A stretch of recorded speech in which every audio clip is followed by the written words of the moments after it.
pamayo kan mga nagbabagang bareta. Maabot 80 persona na imbuelto sa virtual game na Hay Alay na sugot. Franklin Weteng sa Tulong Banwaan sa Camarines Sur, inaresto kan pulisya. 16 anyos na daragita, puwersahang dinukot kan sa iyang textmate. Posibilidad na piglugusan ini kan sospek, pigkukumpirmar pa kan pulisya. 16 anyos naman na daragita sa syudad din Naga, dain na nakapaso sa graduation matapos mawarakan Sabado.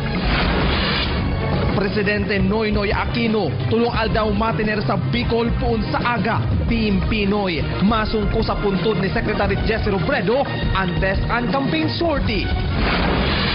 Seguridad sa pagbisita kan Presidente, kasado na sigun sa pulisya.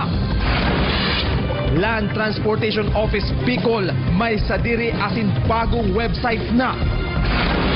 Exclusive, Albayano, pasok bilang top 7 bar passer. Coastal na barangay sa Pilar Sorsogon, pinisitakan barangayan kapamilya. Asin, mga ekskursyonista, nagpupuon ng magdagsaan sa mga resorts sa Bakakay, Albay.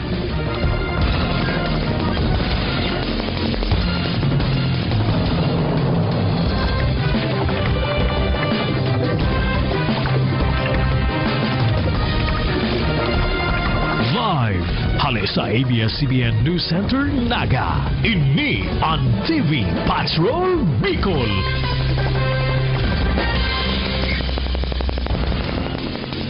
Marhay na hapon, Bicolandia, kami ang mga patrol kan Pilipino. Nagbabarata asin nagsisirbi sa Indo sa Inman sa Kabicolan. Maabot 80 persona hali sa Tulong Banwaan kan Camarines Sur na subot imbuelto sa iligal na weteng arestado. Nagpapatrol karan kanon. Imbes na sa tahaw nanin pagturog sa luwas kan Provincial Prosecutor's Office sa syudad ni Naga, naka-istambay ang 46 na mga personang ini. Nasubot mga empleyado, kabo asin kuryador kan kawat na alay sa Banwaan kan Pamplona, Camarines Sur. Saro-saro na kayaan mga iniipigampang nasa piskalya kan pulisya para sa ngatanin kasong pagbalgar sa Presidential Decree 1602 o an illegal number games. Naaresto ang mga ini sa ikinasang raid kan PNP sa Barangay San Gabriel kan Banwaan alas 4 kasudmang hapon. Apwera sa Pamplona, 21 man nakatawo ang naaresto sa Banwaan kan Bula sa parehong oras sa Barangay Santo Domingo. Ang computer set na gamit sa kawat na Hay Alay, mga papelitos, kwarta asin iba pa na gamit sa pagpapatayaan na kumpiskar sa mga inikan PNP. Mientras tanto, bandang alas 8 kasubanggi, 13 katao man sa Banwaan in pili ang naaresto na subot imbuelto sa parehong iligal na aktibidad. Nalasanaan mga arestado sa lakdang na inikan PNP, minhuli taligal man subot ang kawat na Hay Alay sa Indang Banwaan, huli naman sa pagtugot kan mismong alkalde sa operasyon kaini sa respetibong lugar. Hindi man waiting. Ay, alay talaga. Ang pagkarami ka, legal yan ay. May mga ID nga ni kami. May illegal daw, ganyan. Samantalang may permit naman po siguro kay Mayor. Pero kung ano kami, bigla ng hinuli nga kami. Wala kaming kinalalaman eh. Pinakita namin nga lahat ng permit namin eh. Parang hindi no-nor, ano. Wala, bigla dinala lang kami. Alagad para sa PNP, bako Hay Alay kundi uweteng ang nagluluwas na dalagan kan kawat matapos na sinagibong maigot na investigasyon. Apwera sa Tulong Banwaan, posibleng sunod-sunod pa ang gigibuhon kan otoridad na raid sa mga banwaan na eksistido pa ang pigsasabing kawat na Hay Alay. Karen Canon, Patrol kan Pilipino. Matapos mag-asumer pwesto kasudma bilang pamayo kan Camarines Sur Police ni Senior Superintendent Ramir Bausa, nagbungkara sa iyang liderato ang sunod-sunod na raid na ginibo kan Regional Command sa Tulong Banwaan sa probinsya. Huli sa presensya kan weteng printera ang subot number game na Hay Alay. Sigun ki Bausa, sa ngunyan hinahalat niya ang report halis sa mga hepe di pulisya kan Pili, Pamplona asin Bula para maaraman kung nagkaigwaman ng gadnin kapabayaan ang mga ini sa isyu kan subot illegal na sugal. Kung mapatunayan na igwa, posibleng ma-relieve ang mga ini basado sa one-strike policy kan PNP. I'm waiting for the report coming from the respective municipal police station, from the GO police regarding the operation. On the report na isasubmit sa amin, ng respective sa akin ng respective COPs, i-determine natin kung may lapses sila. Then, kung wala naman, Di naman sila maapektuhan doon sa credit.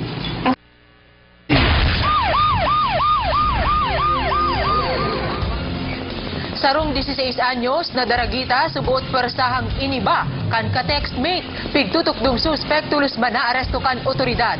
Uyan eksklusibong report. Nauli sa pagbasol kan 16 anyos na daragitang ini ang pakipag-textmate sa naibistadong lalaki. Marso 2 kan nakipaghilingan subuot siya digdi sa syudad nin Iriga. Makalihis ang 16 na aldaw, nakabalik siya sa banwaan nin Calabanga, Camarines Sur, hagad ang tabang kan mga otoridad. So lumalabas na pinpointed ng bata yung yung suspect. So immediately pagturo nung suspect ng biktima doon sa suspect, inaresto na po namin yung tao.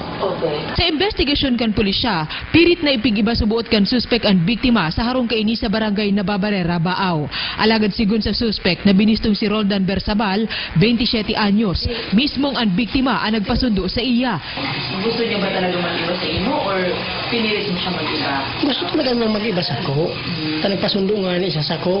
Pagsabi kong pagkahilingan nga ni sabi ko, ikapalanaan. Nag-iba sa ko. Pag pitsan mibing odto, naghali na siya. Nako asubuot ni Bersabal ang numero kan biktima kan ipaanunsyo ini sa radyo. Sa medikal na eksaminasyon, nagluluwas man na nahiro ang biktima bagay na pinahimutikan kan pigtutok dong suspect. Kasong forcible abduction with rape ang kinakaatubang ni Bersabal na nakatala ang isa angat kan PNP Iriga. Mayo po. Sigurado ka dito? Sure po talaga ako. Sigurado po ako. Ginalang ko po talaga siya. Inisip ko na minor de edad nga ni siya. Ipapile natin yung kaso. Prepare na natin yung kaso. But definitely, yung thorough investigation dito sa bata na lumalabas na nagkaroon ng abduction doon na sa Iriga. Ipapasairaro mo niyan sa counseling ang menor de edad na biktima na subuot nagsapon nin trauma. Napag-araman, gadanaan ina kay ni asin binayaan na kan ama. Sulamenting lola na sana nagaataman digdi. Pamilya Nagal kan barangay San Isidro, Naga City, labinaan ikinakahadit sa duwang aldaw ng pagkawara kan 16 anyos na daragita na si Angelica Nagal na dain na nakapaso pa sa graduation kasuudma. Huli sa insidente, principal kan pigkaklasehan ni Angelica, papakusugon subot kay ni ang counseling sa mga estudyante, asin dagos naman nag-abiso sa mga magurang. Exclusive, nagpapatrol, Jonathan Maestrado. Pangarap ni kasugma, magasakat ka lang sa stage. Katapos pag-eskwela, yung pangarap ni sa imo. Napapaluhan na sana si Tatay Ariel Nagal mantang nahahadit sa kamugtakan kan sa iyang matuang aki na si Angelica Nagal, 16 anyos kan barangay San Isidro, syudad din Naga. Sabadong banggi, huring nakaibanan kan sa iyang mga klase si Angie durante kan selebrasyon kan anibersaryo kan pagkaklasehan na Kararayan High School. May mga kairibanan po talaga siya ng 5 lalaki. Di ko po siya biristado. Nasabi niya po sa ako na dinulagan niya da po inaalok po da siyang mag-inom. Pagkali-ali, nagrani po itong mga lalaki sa muya. Tapos, sabi niyo po katuyo, text-text na lang po data, dahil manda nagtutugot si Angelica na makiinuman. Istorya naman kan pinsan na si Kimberly, nakauli pa ini sa indang harong, pigwalat ang gamit, asin may nakahiling subot na sinunduin ni lalaking nakamotorsiklo. Nasain ka man, sana magpahiling ka na grabe na ang pag-aalala sa imo, lalo na si papa mo, nagkataraas ng pressure. Dahil na nakapagmarcha pa sa graduation ceremony kasuudma si Angelica sa ibungkan promesa subot kay ni sa pag-text na mauli na kung matatawan siya nin pamplete. Nagpadara kaming 300 thinking na totoo talaga tong sinabi ka to sa text. Kaya lang mayo mangyari nangyari. Kaso bagong aga, napasugod sa Maynaga Airport si Tatay Ariel.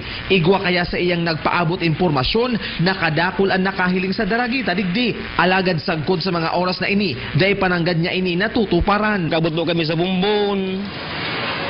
Sa Lirma po, nagkaduma kami.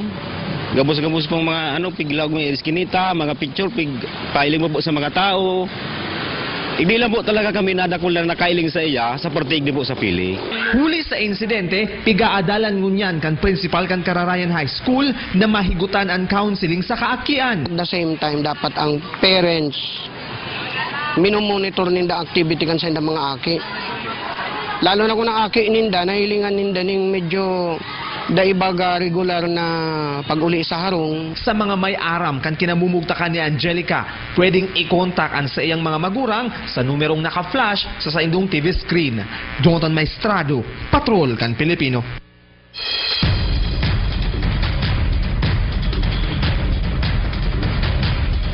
Nakumpiskar na badil sa Masbate, mas dagdadakol sigun sa PNP.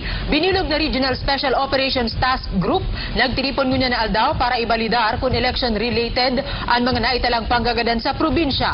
Nagpapatrol, Jose Carretero. Sa 98 na mga badil na nakumpiskar sa Bicol pagpuon kan election period, 40 sa mga ini anhali sa Masbate. Pinakahuri ka ini ang nakumpiskar kan Lunes. Kaya naman puspusan pa ang pinaigot na checkpoint kan PNP as in Oplan Katok para basta kung pang ma-recover ng mga badil. The firearms na nasa kustodya ng ating mga kapulisan ay 3 po yung licensed firearm at 37 yung loose firearm. Ngunyan na hapon, nagtiripon man ang Regional Special Operations Task Group Masbate para ibalidar kung election-related mananggad ang nangyaring pambabadilgadan sa ABC President kan Mobo Masbate na si Isagani Lupango. Asin ang konsehal kan Balod Masbate na sila Dislao Makuha. Maski nga ni enot ang nagpaluwasan PNP na politika ang posibleng motibo, mauti ng maniguro kay isinagibo ang validasyon. Kahit po yung mga nakaraan, yung nagkakandidatong vice mayor at yung isang municipal kagawad, ay sa ngayon hindi pa natin talaga dinideclare yun na election-related incident. Ipapaluwas man tulos ang resulta ka na pag-ulayan kang task group. Ininaan magiging basehan ni Dakon Kaipuan pang magduwang ng pwersa sa probinsya, mantang paparani ang eleksyon. Jose Carretero, Patrol kan Pilipino. Presidente Benigno Aquino III mabisita sa puntod ni Secretary Jesse Robredo sa aga, dangan papanginutan ang groundbreaking ceremony kan museo atang sa dipuntong sekretaryo. Dagos naman sa aga ang campaign sortie kan mga LP senatoriables. Nagpapatrol, Jonathan Maestrado. Ibiniklad na kan chairman kan Liberal Party sa Camarines Sur na si Attorney Leni Robredo kung ano ang magiging mga kalakawan ni Presidente Benigno Aquino III sa syudad ni Naga sa aga. Sigun sa abogada, na kandidata man bilang kongresista kan Tercer Distrito kan probinsya, alas 10:45 nin aga sa aga. Maabot si Pinoy, halis sa kalakawan kaini sa Camarines Norte. Enot kaining dudo manon ang Eternal Gardens, tanganing magsungko sa puntod ni DILG Secretary Jesse Robredo. Ikaduwang pagbisita na ini ni Pinoy kay Sec Jesse, 7 bulan makalis ining ilubong digdi. Pagkatapos digdi, mapasiring na ang presidente sa Naga City Civic Center, tanganing panginutan ang groundbreaking ceremony kansarong establishmento para sa Jesse M. Robredo Museum as in JMR Center for Good Governance. Ayaw man pagpasumpa, mas ano talaga siya, mas meeting with local leaders. Kami kayang local, di pa kami pwedeng magkampanya. So itong matararam lang talaga si mga senador. Bandang alauna nin hapon, makikipaghuntahan naman si Pinoy as in LP senatoriables sa mga Nagenyo sa Naga City Gymnasium. Paglilinaw ni Robredo, bako ining pangangampanya nindang mga lokal na kandidato. Nasa hiling ko appropriate man lang dahil kadaklan ka mga bisitang nag-aarabot sa Naga. Talagang antuyo pag-adalan si mga programa kang sitit manungod sa governance. Mapasiring man ang Team Pinoy sa syudad din Iriga asin Albay sa Biyernes. Jonathan Maestrado, Patrol kan Pilipino. Masunod, saro sa Bar Top Notchers gunya na taon sarong Ligas Peño sa pagbabalik na yan kan TV Patrol, Bicol.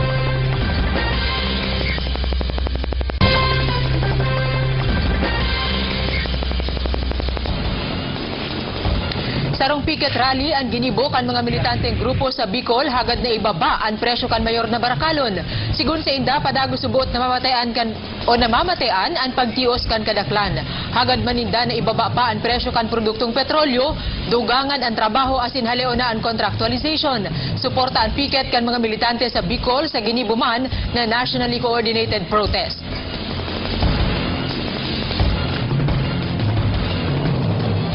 Mga nag-ooring sa Bicol Natural Park, dahil pa napupundo sigun sa DENR. 1,200 board feet na nara na kumpiskar kan baka kay PNP. Kaya mga lakdang para mapangatamanan ang parke, gigibuhon kan ahensya. Nagpapatrol, Eric Baldo. Kinumpirmar mismo kan DENR lagduan pan mga illegal na naguuring sa Bicol Natural Park. Sigun sa ahensya, kadakol pan mga illegal settlers sa loob mismo kang parke na iyon mga naguuring. Katakod kay ni mas pangpapakusugon kan ahensya sa indang kampanya para daidagos na maraot ang parke. Siring kan pagdugang nin mga tawo, mas pinakusog na information campaign asin ang no charcoal making campaign sa paagi nin pagpatrol asin day pag-issue nin permit. Padagos po ang problema midigdi dahil po sa padagos man na paggibo ning uring kang mga illegal settlers. Pag sinabit ang illegal settlers, bako pong rehistradong mga residente duman, no? Dugang pa kan ahensya sa luwas kan Bicol Natural Park mahiling kung gurano kadakul ang tanom na kahoy. Alagad sa laog subot kan parke may mga espasyo hatod kan pagputol kan mga kahoy. Kaya sa paagi kan pigsa sa gibon nindang lakdang, naglalaom sinda na day dagos mararaot ang parke. So, ini po ang piga tutukan mi, lalo na ang BNP, so mga protected areas ta. Yun usually ang nasa subject sa pagputol ng kahoy. Ang Bicol Natural Park may dakulang 5,201 hectares sa sinsakop kang probinsya ng Camarines Sur asing Camarines Norte. Mientras tanto sa Bakakay Albay labi 200 na board feet ni Nara na kumpiskar kasud manghapon. Nagdulag subot ang mga personang naabutan kang barangay officials na may darakan kahoy. Illegal loggers na yan, stop nyo na yung pagputol ng puno. Strictly enforcement natin dyan, talagang mahigpit na pinagbabawal yan ng probinsya. Aminado ang PNP dakul pa nagbabalong magputol ng kahoy sa kabubuldan kan Bakakay, kaya naman puspusan ang sa indang kampanya kontra digdi. Eric Baldo, Patrolgan Pilipino.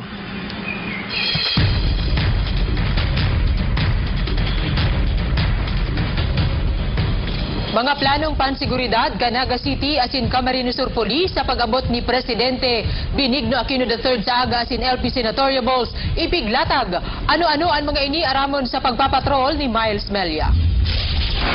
Kasabay kan paghahanda kan gobyerno lokal Canaga nakaandam naman ang kapupulisan Canaga asin Camarines Sur sa pagtaunin maninigong seguridad sa nakatalaang pag-abot ni Presidente Benigno Aquino III kay base DILG Secretary Mar Rojas sa aga.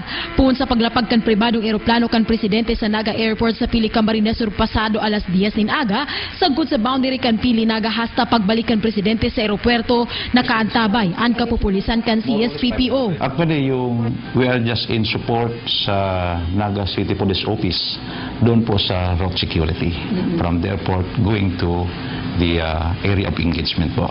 Kabali sa 500 na kapupulisan na matutok sa dakulang aktibidad sa aga ang dugang na 200 na pulis, hali sa Police Regional Office 5 Camp Simeon Ola. Kumpiyansa si Naga City Director Senior Superintendent Abdul Kadir Gialani, plansyado na ang mga estratehiyang gigibuon kan mga ini, urog na sa punto ni defunto Secretary Jesse Robredo sa Eternal Gardens kung sa inainot na mabisita ang Presidente, hasta sa Civic Center asin Gymnasium and Centro kan aktibidad ni Pinoy.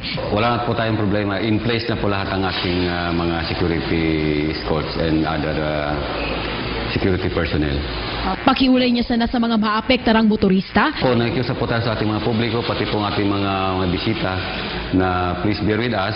There will be other preparation. Itong pagdating nating mahal na Pangulo, meron po tayong mga closed na roads. And so para hindi po matatraffic ng ating mahal na Pangulo and party. Miles Melia, Patrolkan Pilipino. Ibibigay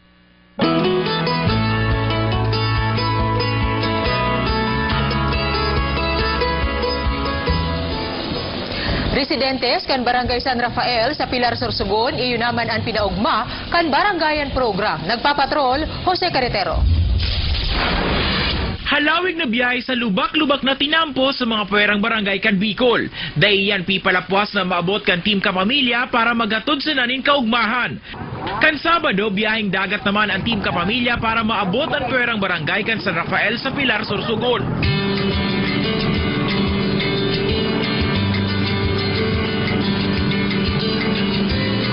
Mainit man ang biyahe alagad pampahali pagal ang ngirit nga makakian na nagsabat sa naungan kan barangay.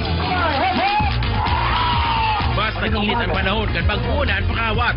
Nasukol ang tibay kan makakian sa malaminit to winit na pakawat.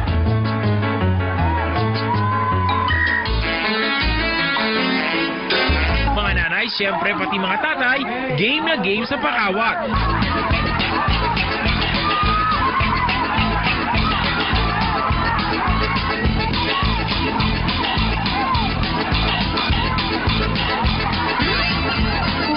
Nailos man kan ibang residente ang talento sa pagkanta.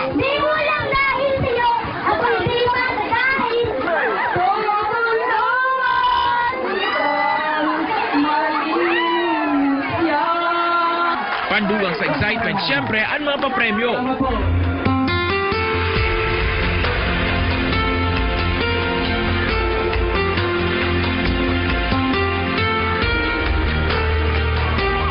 Parte naman kan barangayan program at feeding activity.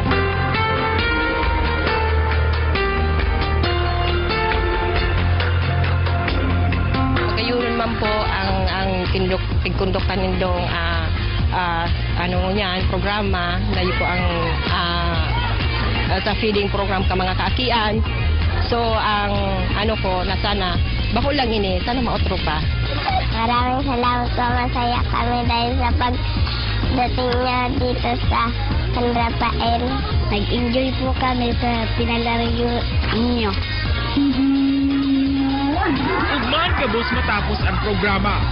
Kabalo ninda sa paghali kan team kapamilya ang mga ngirit sa pandog na masasalming maski sa kairaruman kan dagat na nagpapakumpleto sa simple nilang pamumuhay sa isla.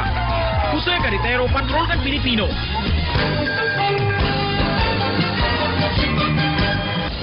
Sarong Albayano, 7th placer sa 2012 bar exam. Bistunta kung si isa ini, nagpapatrol, Linya Black. Sarong post-birthday gift para kay Ralph ang pagluwas kan resulta kan bar exam mo niyan. Kasud man 25th birthday niya, alagad day isubuot siya nakapaghanda, huli ta day panagabutan sa iyang sweldo. Mantang pigalat kay ang resulta kan bar exam, pigbalo man kay ni na maging freelance writer sa internet. Ito na yung celebration ng birthday ko kasi kahapon wala akong pera. Yung sweldo ko hindi pa pumasok and sabi daw ngayon pa lang papasok. So I think it's a sign na ngayon talaga magse-celebrate.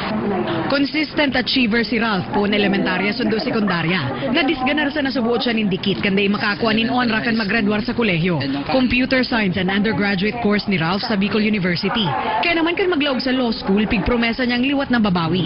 Huli sa pagpupursige, nagtapos ining cum laude sa Aquinas University College of Law. Sabi ko baka ito na yung chance para mabawi ko, kumbaga ma-redeem. So I took law school. Then thankfully, fortunately, I redeemed myself, kumbaga. Since first year, Ralph was my student in first year in legal method. He was also my student in third year and of course fourth year. I personally saw his improvement, no, and we believe that he will really top the bar exams. He will be included in among the top 10 in the bar exams. Clerk of Court kan Regional Trial Court Branch 8 sa Legazpi ang ina ni Ralph na si Attorney Rosalita Barcelona. Aminado siyang ang ina niyan sa iyang inspirasyon sa paglaog sa law school. Sa subuot siyang mamas boy, hulitaan ina na niya nagtaguyod sa indang apat na magturugang puun kan magadanan sa iyang pulis nama kan siya 5 bulan na umboy pasana. I think my mother is one of the most principled, kumbaga, and malinis na lawyer that I know and I look up to. Labi-labi man ang kaugmahan kan ina ni Ralph, urog nang sa top 10 passers, ang sa iyang aki ang solamenteng hali sa Sarong Provincial Law School. Ansyam na iba pa kaya, hali sa duwang pinakadakulang law school sa nasyon, siring kan Ateneo as in University of the Philippines. I am proud, not only he's my son, I am proud for the whole Bicol region for that matter. It's not only for me, for our family.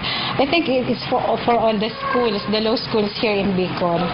Linya Black, Patrol kan Pilipino. Masunod na official candidates kan Daraga asin Ginoo ng Magayon 2013 napili na. Ini asin ang iba pang mga barata sa pagbabalik kan TV Patrol, Bicol.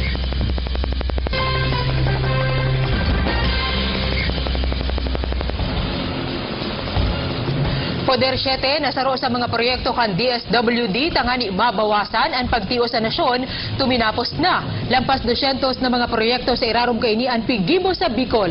Nagpapatrol, Eric Baldo. Matapos ang 8 taon, tuminapos na ang saro sa programa kan DSWD na pigaapod na poder. Sa pangkabilugan, igwa ininimpig fondohan na 231 na poverty reduction project sa Rehiyon Bicol.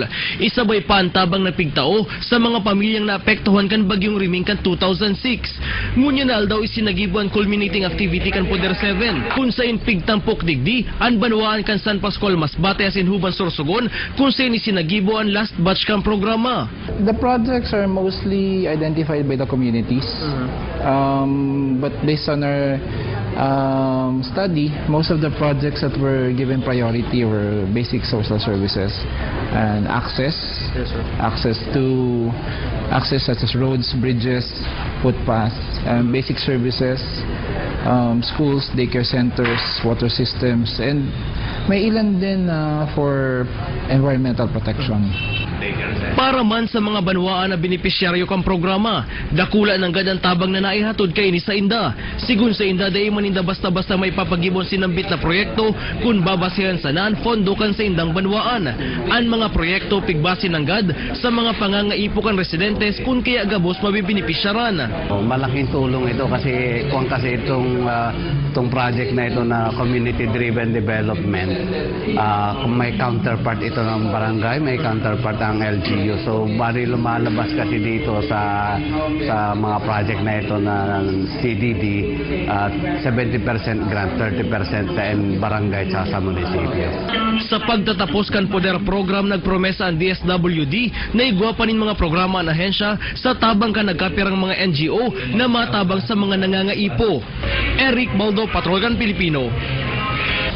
DOH, akademya, asin mga non-government organization nagsarong puwersa sa paaginin kasunduan, tangan imapadali ang pagsanay sa mga health worker. Exclusive, nagpapatrol, Thea Omelan. Doble espuerso ng unyan ang Department of Health sa mga aktibidad tanganing makuha ang target para sa Millennium Development Goal. Saro sa mga obheto, dapat sa taong 2015 dahil nanin nagagada na inahuli sa pangangaki. Tanganing mas makapag-trainin mga health workers, partners naman ngunyan kan DOH ang duwang academic institutions asin duwang non-government organization. Kasuugma, ginibo ang Memorandum of Agreement signing kan mga ini. Hindi ko kasi namin kayang kami lang ang mag-conduct sa dami ng local health workers.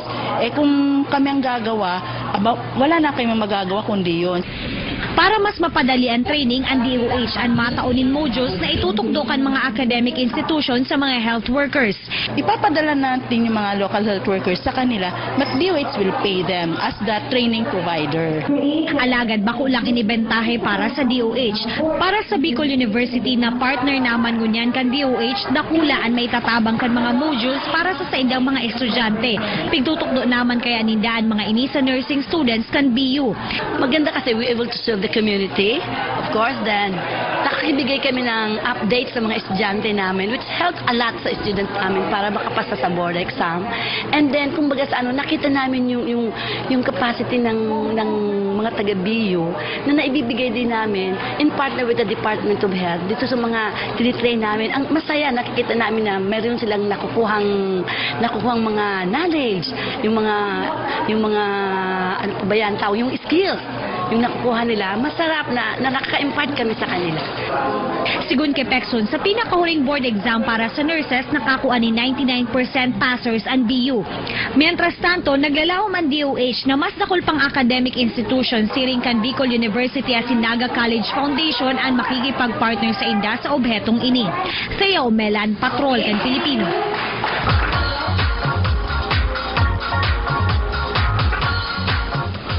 Benteng magagayon ng mga Bicolana asin 20 man na gwapong mga Bicolano napili bilang official candidates kan Daraga asin Ginoo ng Magayon 2013. Nagpapatrol, Thea Omelan. Domingo pa sana gari nagpuuna ang summer season sa Albay. Super hot sa saindang mga swimwear kan rumampa sa stage ang mga hopefuls para maging official candidates kan Daragang Magayon 2013. Hali pa sa maniba-ibang runa sa Kabikolan ang mga daragang ini. Gabos, mawat mapabale sa 20 kandidata sa saro sa pinaka-prestihiyosong beauty pageant sa Bicol. Ini katakod naman kan Daragang Magayon Festival na gigibuhon sa Abril. Sabi nga namin, pag maganda, successful ang screening, tuloy-tuloy po yan hanggang sa matapos ang buong Daragang Magayon Festival. Kasabay sa pagpili kan mga kandidata para sa Daragang Magayon 2013 ang pagpili man sa 20 nagagwapuhan asin mga machong Bicolano na mapatilibayan para makuha ang titulong Ginoo ng Magayon 2013. Kadakol ng gad ang nagpa-screen. Mas exciting ang pageant kunyan.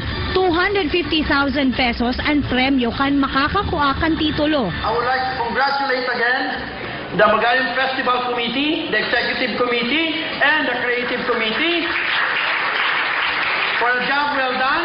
Nagpromesa man ang gobernador na makakakuanin bilog ng suporta hali sa Albay and si Isayman na mataong onra sa Albay sa national as in international pageants. Thea Omelan, Patrol kan Pilipino. Asin yan ang mga baretang naguno sa samuyang urog na pinahiwas na pagpapatrol. Kami ang mga patrol kan Pilipino, nagsisirbi sa Indo sa Inman sa Kabikolan.